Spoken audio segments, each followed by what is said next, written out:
ตัวอย่างพระเจ้าคือลายแท้เห็นบ่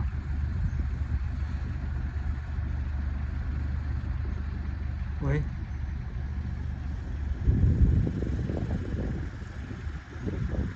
ตัวอย่างตัวเลวอะตัวอย่างนกแอ่นกับบ่แม่นน่ะตัวใหญ่แต่มันนกยางอ่ะ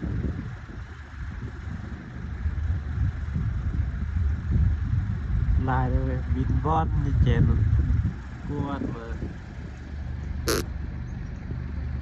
เจน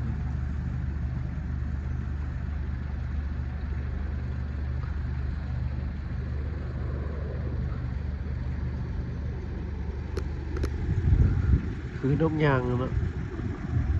นกยางเลยปลานาไซทองอุดมสมบูรณ์ขนาดสุดยอด